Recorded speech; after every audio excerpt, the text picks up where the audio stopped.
ವಿದ್ಯಾರ್ಥಿಗಳೇ, ಇಂದು ನಾವು ಪಿರಮಿಡ್ನ ಮೇಲ್ಮೈ ಪ್ರದೇಶ ಮತ್ತು ಪರಿಮಾಣವನ್ನ ಕಲಿಯಲಿದ್ದೇವೆ.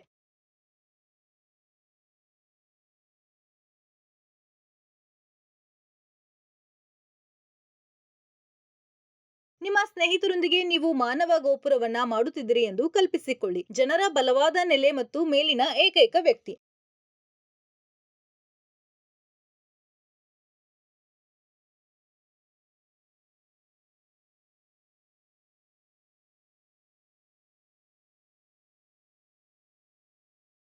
ಅದು ಪಿರಮಿಡ್ ಹೇಗೆ ಆಕಾರದಲ್ಲಿದೆಯೋ ಹಾಗೆ. ಗೀಜಾದ ಪಿರಮಿಡ್ಗಳಂತಹ ಪ್ರಾಚೀನ ರಚನೆಗಳಿಂದ ಹಿಡಿದು ವಾಸ್ತುಶಿಲ್ಪದ ಆಧುನಿಕ ವಿನ್ಯಾಸಗಳವರೆಗೆ ವಿಷಯಗಳನ್ನ ಎದ್ದು ಕಾಣುವಂತೆ ಮಾಡಲು ಪಿರಮಿಡ್ಗಳು ಜನಪ್ರಿಯ ಆಯ್ಕೆಯಾಗಿದೆ.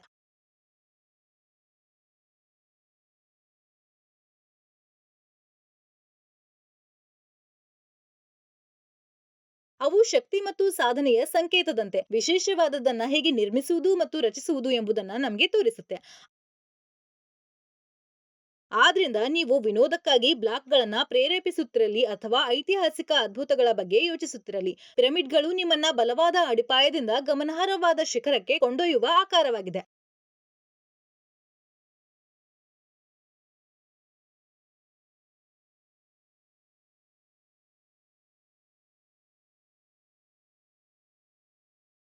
ಕಲಿಕೆಯ ಫಲಿತಾಂಶಗಳು. ಈ ಪಾಠವನ್ನ ಪೂರ್ಣಗೊಳಿಸಿದ ನಂತರ ನೀವು ಅರ್ಥ ಮಾಡಿಕೊಳ್ಳೋಕೆ ಸಾಧ್ಯವಾಗುತ್ತೆ. ಪಿರಮಿಡ್ ಮತ್ತು ಅದರ ಗುಣಲಕ್ಷಣಗಳು. ಪಿರಮಿಡ್ನ ಪಾರ್ಶ್ವದ ಮೇಲ್ಮೈ ಪ್ರದೇಶ.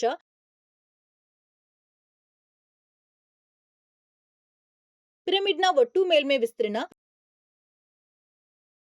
ಪಿರಮಿಡ್ನ ಪರಿಮಾಣ. ಕೀವರ್ಡ್ಗಳು: ಪಿರಮಿಡ್,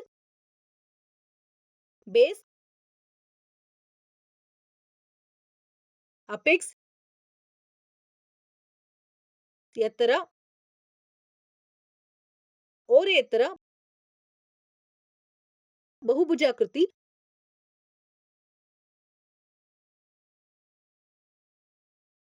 ಲ್ಯಾಟರಲ್ ಮೇಲ್ಮೈ ಪ್ರದೇಶ, ಒಟ್ಟು ಮೇಲ್ಮೈ ವಿಸ್ತೀರ್ಣ, ಸಂಪುಟ. ಈಗ ನಾವು ಪಿರಮಿಡ್ ಮತ್ತು ಅದರ ಗುಣಲಕ್ಷಣಗಳ ಬಗ್ಗೆ ಕಲಿತೇವೆ. ಪಿರಮಿಡ್ 3 ಆಯಾಮದ ಜಾಮಿತೀಯ ಆಕಾರವಾಗಿದ್ದು ಬಹುಭುಜಾಕೃತಿಯ ಬೇಸ್ ಮತ್ತು ತ್ರಿಕೋನ ಮುಖಗಳಿಂದ ನಿರೂಪಿಸಲ್ಪಟ್ಟಿದೆ. ಅದು ತುದಿ ಅಥವಾ ಶೃಂಗ ಎಂದು ಕರೆಯಲ್ಪಡುವ ಒಂದು ಬಿಂದುವಿನಲ್ಲಿ ಒಮ್ಮುಖವಾಗುತ್ತೆ.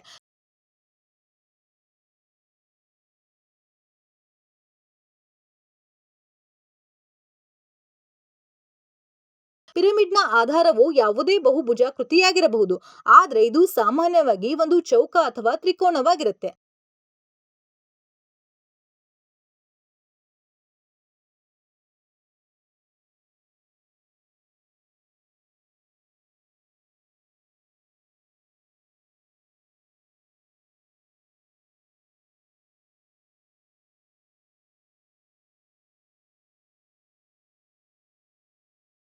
ಪಿರಮಿಡ್ನ ಗುಣಲಕ್ಷಣಗಳು. ಪಿರಮಿಡ್ನ ಆಧಾರವು ಎನ್ ಬದಿಗಳೊಂದಿಗೆ ಬಹುಭುಜಾಕೃತಿಯಾಗಿದೆ. ಅಲ್ಲಿ ಎನ್ ಯಾವುದೇ ಧನಾತ್ಮಕ ಪೂರ್ಣಾಂಕವಾಗಿರಬಹುದು. ಅತ್ಯಂತ ಸಾಮಾನ್ಯವಾದ ಆಧಾರಗಳು ಚದರ ಮತ್ತು ತ್ರಿಕೋನಗಳಾಗಿವೆ.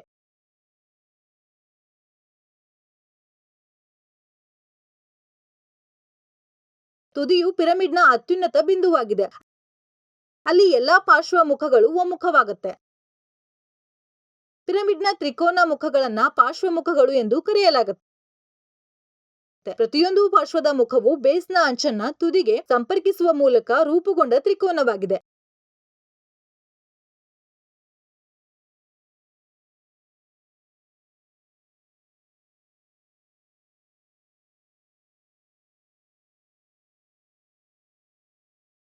ಪಿರಮಿಡ್ನ ಎತ್ತರವು ತಳದಿಂದ ತುದಿಗೆ ಲಂಬವಾಗಿರುವ ಅಂತರವಾಗಿದೆ.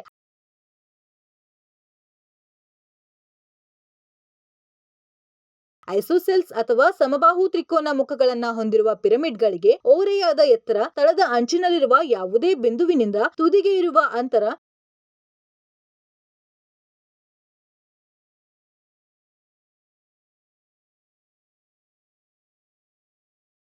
ಈಗ ನಾವು ಪಿರಮಿಡ್ನ ಲ್ಯಾಟರಲ್ ಮೇಲ್ಮೈ ಪ್ರದೇಶವನ್ನ ಅರ್ಥ ಮಾಡ್ಕೊಳ್ತೇವೆ. ಪಿರಮಿಡ್ನ ಪಾರ್ಶ್ವದ ಮೇಲ್ಮೈ ವಿಸ್ತೀರ್ಣವು ಅದರ ಎಲ್ಲಾ ತ್ರಿಕೋನ ಪಾರ್ಶ್ವ ಮುಖಗಳ ಸಂಯೋಜಿತ ಪ್ರದೇಶವನ್ನ ಸೂಚಿಸುತ್ತದೆ.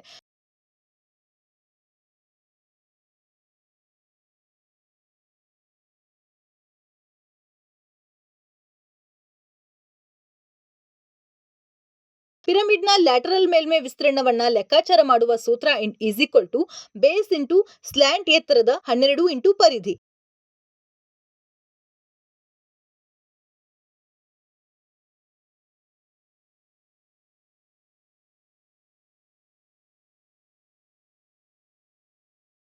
ಈಗ ನಾವು ಸಮಸ್ಯೆಯನ್ನ ಪರಿಹರಿಸುತ್ತೇವೆ. ಬೇಸ್ 10 ಸೆಂಟಿಮೀಟರ್ ಉದ್ದ ಮತ್ತು ಓರೆಯಾದ ಎತ್ತರ 16 ಸೆಂಟಿಮೀಟರ್ ಇರುವ ಚದರ ಪಿರಮಿಡ್ನ ಲ್ಯಾಟರಲ್ ಮೇಲ್ಮೈ ವಿಸ್ತೀರ್ಣವನ್ನ ಕಂಡುಹಿಡಿಯಿರಿ.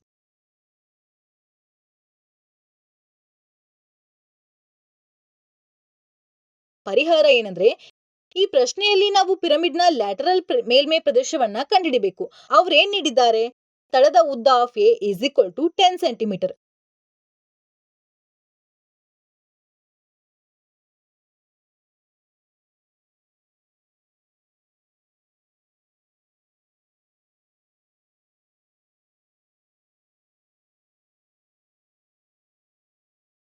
ಪಿರಮಿಡ್ನ ಓರೆ ಎತ್ತರ ಈಸ್ ಈಕ್ವಲ್ ಟು 16 ಸೆಂಟಿಮೀಟರ್.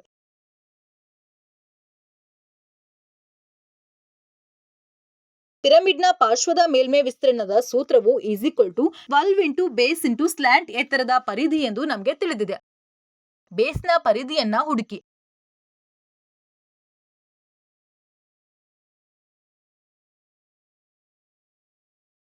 ಇಲ್ಲಿ ಒಂದು ಚದರ ಬೇಸ್ ಆಗಿದೆ. ಆದ್ರಿಂದ ಚೌಕದ ತಳದ ಪರಿಧಿ is equal to 4 into a is equal to 4 into 10 is equal to 40 centimetre.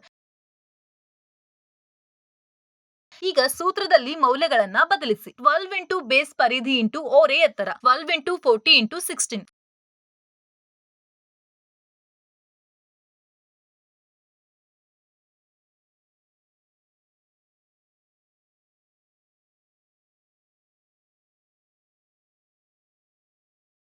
Into 16.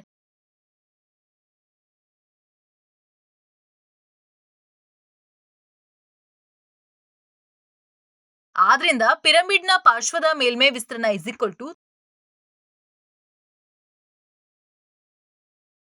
ಈಗ ನಾವು ಪಿರಮಿಡ್ನ ಒಟ್ಟು ಮೇಲ್ಮೈ ವಿಸ್ತೀರ್ಣವನ್ನ ಅರ್ಥ ಮಾಡ್ಕೊಳ್ತೇವೆ. ಪಿರಮಿಡ್ನ ಒಟ್ಟು ಮೇಲ್ಮೈ ವಿಸ್ತೀರ್ಣವು ಪಾರ್ಶ್ವದ ಮೇಲ್ಮೈ ವಿಸ್ತೀರ್ಣ ಮತ್ತು ಮೂಲ ಬಹುಭುಜಾಕೃತಿಯ ವಿಸ್ತೀರ್ಣವಾಗಿದೆ.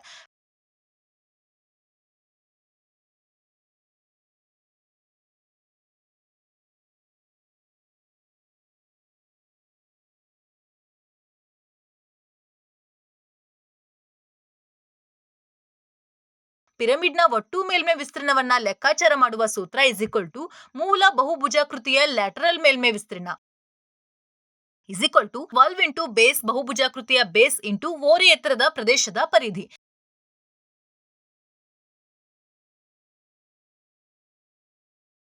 ಈಗ ನಾವು ಒಂದು ಸಮಸ್ಯೆಯನ್ನ ಪರಿಹರಿಸುತ್ತೇವೆ.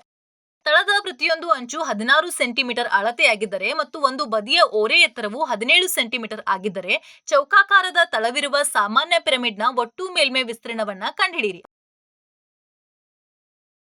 ಪರಿಹಾರ: ಈ ಪ್ರಶ್ನೆಯಲ್ಲಿ ನಾವು ಪಿರಮಿಡ್ನ ಒಟ್ಟು ಮೇಲ್ಮೈ ವಿಸ್ತೀರ್ಣವನ್ನ ಕಂಡುಹಿಡಿಬೇಕು. ಅವ್ರೇನ್ ನೀಡಿದ್ದಾರಂದ್ರೆ base edge a is equal to 16 centimetre.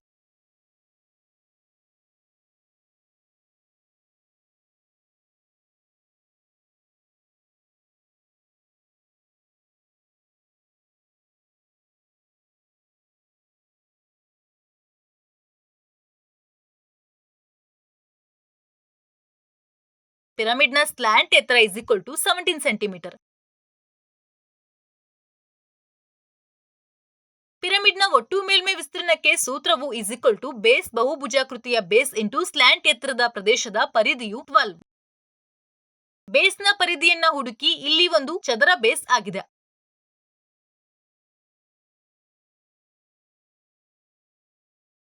ಆದ್ರಿಂದ ಚೌಕದ ತಳದ ಪರಿಧಿ is equal to 4 into a is equal to 4 into 16 is equal to 64 cm.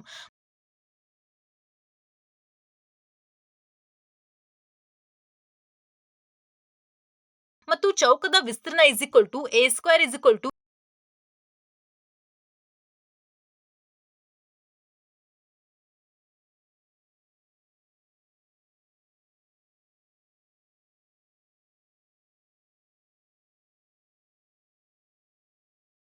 ಈಗ ಸೂತ್ರದಲ್ಲಿ ಮೌಲ್ಯಗಳನ್ನ ಬದಲಿಸಿ. 12 ಇಂಟು ತಳದ ಪರಿಧಿ ಇಂಟು ಚೌಕದ ಓರೆ ಎತ್ತರ ಪ್ರದೇಶ. 12 into 64 into 17,256.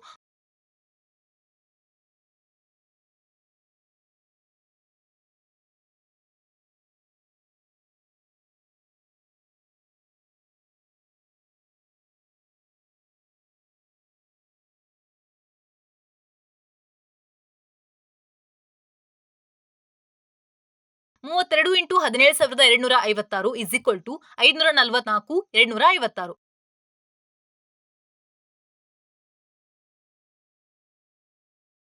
Is equal to 800 centimetre square.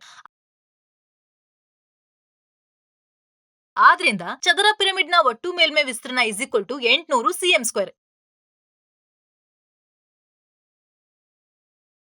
ಈಗ ನಾವು ಪಿರಮಿಡ್ನ ಪರಿಮಾಣವನ್ನ ಅರ್ಥ ಮಾಡ್ಕೊಳ್ತೇವೆ. ಪರಿಮಾಣವು ವಸ್ತುವಿನಿಂದ ಆಕ್ರಮಿಸಲ್ಪಟ್ಟಿರುವ ಒಟ್ಟು ಜಾಗವನ್ನ ಹೊರತುಪಡಿಸಿ ಬೇರೇನೂ ಅಲ್ಲ. ಅಥವಾ ಪಿರಮಿಡ್ನ ಪರಿಮಾಣವು ಆಕಾರದ ಒಳಗೆ ಇರುವ ಸ್ಥಳ ಅಥವಾ ಸಾಮರ್ಥ್ಯವನ್ನ ಸೂಚಿಸುತ್ತೆ. ಪಿರಮಿಡ್ ಪರಿಮಾಣ is equal to 13 into base into ಎತ್ತರದ ಪ್ರದೇಶ. ಈಗ ನಾವು ಸಮಸ್ಯೆಯನ್ನ ಪರಿಹರಿಸ್ತೇವೆ. ಚೌಕಾಕಾರವಾಗಿರುವ ಪಿರಮಿಡ್ನ ಪರಿಮಾಣ ಎಷ್ಟು? ತಳದ ಬದಿಗಳು ತಲಾ 12 ಸೆಂಟಿಮೀಟರ್ ಮತ್ತು ಎತ್ತರವು 21 ಸೆಂಟಿಮೀಟರ್ ಆಗಿದೆ. ಪರಿಹಾರ ಏನಂದ್ರೆ, ಈ ಪ್ರಶ್ನೆಯಲ್ಲಿ ನಾವು ಚದರ ಪಿರಮಿಡ್ನ ಪರಿಮಾಣವನ್ನ ಕಂಡುಹಿಡಿಬೇಕು. ಅವ್ರೇನ್ ನೀಡಿದ್ದಾರೆ? ಬೇಸ್ನ ಬದಿಗಳು of a is equal to 12 centimetre,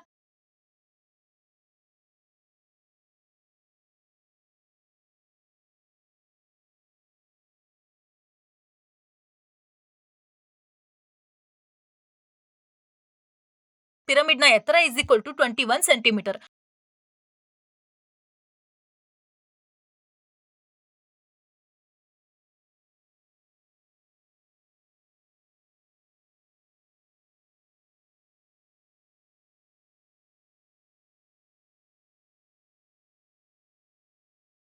ಪಿರಮಿಡ್ನ volume is equal to base into ಎತ್ತರದ 13 ಇಂಟು ವಿಸ್ತೀರ್ಣ ಎಂದು ನಮಗೆ ತಿಳಿದಿದೆ. ಚೌಕದ ವಿಸ್ತೀರ್ಣ is equal to a square is equal to a into a is equal to 12 into 12 is equal to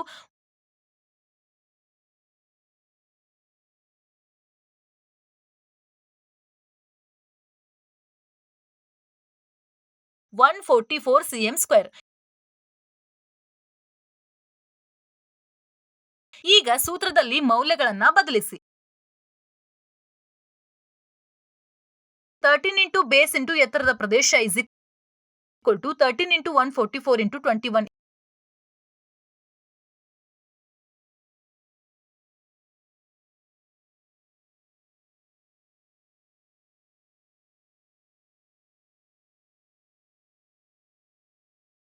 is equal to 144 into 7 is equal to 1008 cm cube. ಆದ್ರಿಂದ ಚದರ ಪಿರಮಿಡ್ನ ಪರಿಮಾಣ is equal to 1008 cm cube.